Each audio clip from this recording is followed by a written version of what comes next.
Hello friends, स्वागत है आपका ओनली स्टडी ज्ञान में। आज हम 12th क्लास इकोनॉमिक्स जो 18 अप्रैल को एग्ज़ाम हुआ था जैक बोर्ड का, उसका सॉल्यूशन लेकर आए इस वीडियो में। इसमें पहला क्वेश्चन दिया गया था कि अर्थशास्त्र के जनक कौन थे, तो इसका आंसर हो जाएगा एडम स्मिथ थे अर्थशास्त्र के जनक। दूसरा क्वेश्चन दिया गया इसमें कि किसके अनुसार अर्थशास्त्र मानव कल्याण का विज्ञान है, तो इसका आंसर है प्रोफेसर मार्शल के अनुसार अल्फ्रेड मार्शल। तीसरा क्वेश्चन दिया गया इसमें कि निम्नलिखित में से उत्पत्ति का साधन नहीं है, तो कौन नहीं है, तो भूमि, पूंजी, श्रम और उद्यमी उत्पत्ति का साधन होते हैं, मुद्रा उत्पत्ति का साधन नहीं होता है। फोर क्वेश्चन इसमें दिया गया कि अर्थव्यवस्था की केंद्रीय समस्या कौन सी है, तो इसका आंसर होगा इनमें से सभी। आवंटन का समस्या, साधनों का कुशल उपयोग करना और आर्थिक विकास करना देश का सभी केंद्रीय समस्या होती है। पांचवा क्वेश्चन दिया गया कि किस प्रकार की अर्थव्यवस्था में कीमत तंत्र के आधार पर निर्णय लिए जाते हैं, तो पूंजीवादी अर्थव्यवस्था में कीमत के अनुसार ही निर्णय लिया जाता है। छठा क्वेश्चन इसमें था कि उस वक्र का नाम बताइए जो कि आर्थिक समस्या को दर्शाता है, तो इसका आंसर होगा उत्पादन संभावना वक्र, PPC, production possibility curve.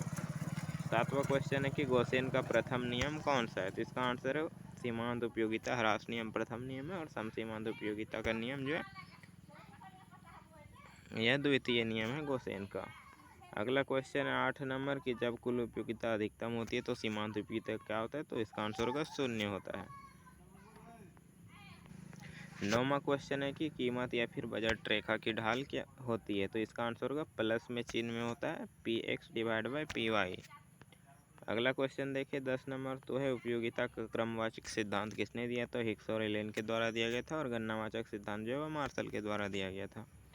11 number question है कि सीमांत उपयोगिता ह्रास नियम के प्रतिपादक कौन है, तो इसका आंसर होगा गॉसेन है, और यह जो है वह गॉसेन का प्रथम नियम कहलाता है। क्वेश्चन नंबर 12 दिया गया कि मांग वक्र की सामान्यतः ढाल क्या होती है, तो यह बाएं से दाएं जो है वह नीचे की ओर झुका होता है कुछ इस टाइप का। अगला क्वेश्चन देखिए 13 नंबर, तो है मांग फलन को निम्नलिखित किस समीकरण द्वारा दर्शाया जाता है, तो इसका answer demand is a function of PX। अगला क्वेश्चन है 14 नंबर, मूल्य वृद्धि से गिफिन वस्तु के मांग में क्या होती है, तो वृद्धि हो जाती है, यानी कि मांग उसकी बढ़ जाती है।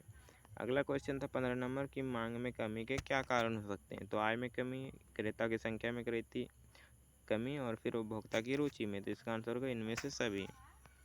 16 नंबर क्वेश्चन था कि मांग की लोच है क्या है, गुणात्मक धारणा, मात्रात्मक है, या फिर एक और दो दोनों है, तो इसका आंसर होगा एक और दो दोनों है या।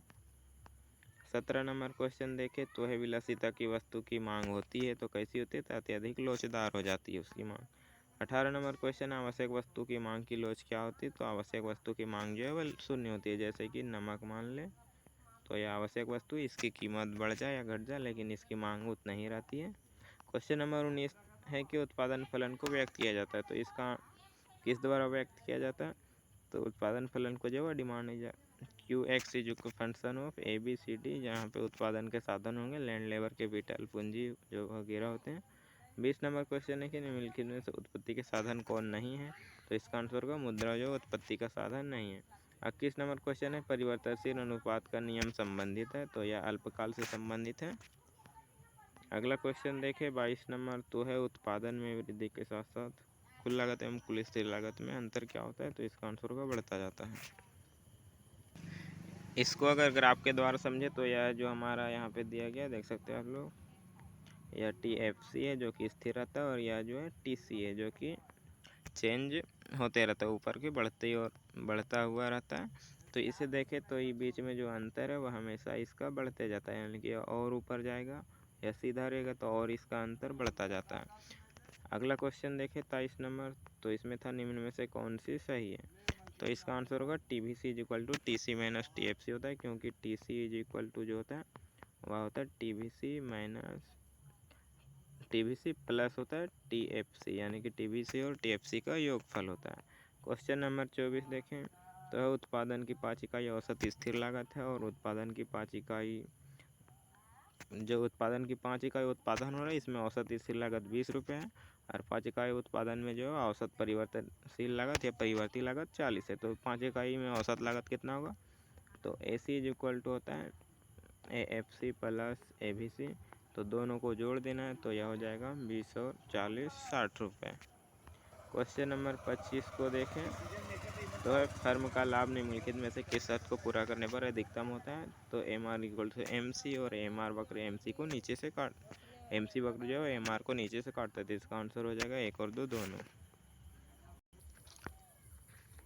क्वेश्चन नंबर 26 दिया गया कि पूर्ण प्रतियोगिता में क्या होता है? M R equal to A R होता है, ए आर एम आर, या फिर ए आर एम आर से अधिक होता है, या फिर ए आर एम आर से कम होता है, या फिर A R plus A C is equal to M R होता है। तो इसका आंसर होगा ए आर और एम आर जो है एक्स अक्ष के समांतर होते हैं, दोनों होते हैं ए आर एम आर इसी के समानांतर।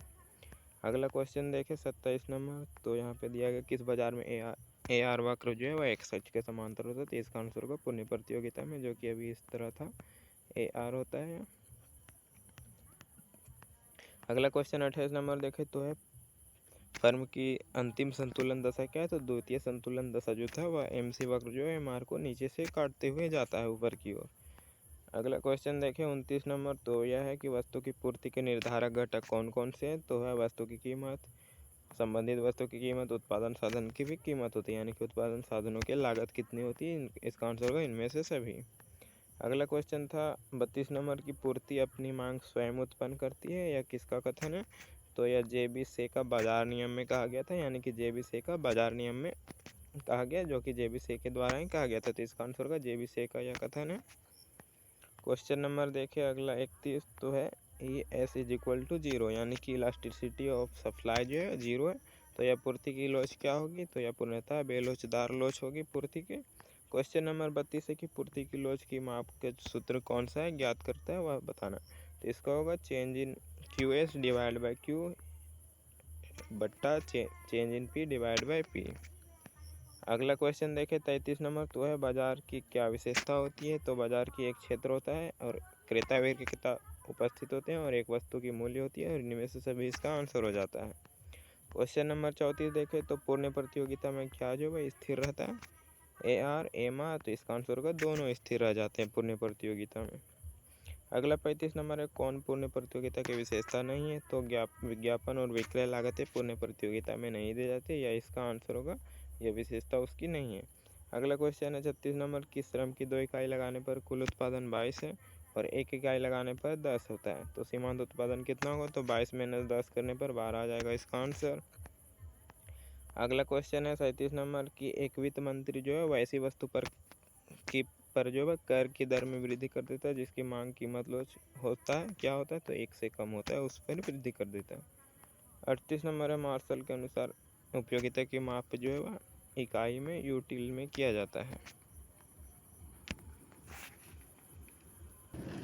39 नंबर क्वेश्चन है कि किसी वस्तु की पूर्ति की मात्रा और उस वस्तु की कीमत के बीच कैसा संबंध पाया जाता है? तो प्रत्यक्ष संबंध होता है, यानी कि कीमत बढ़ेगी वस्तु की तो पूर्ति बढ़ेगी, अगर पूर्ति की मात्रा घटती है तो कीमत भी उसकी घटती है।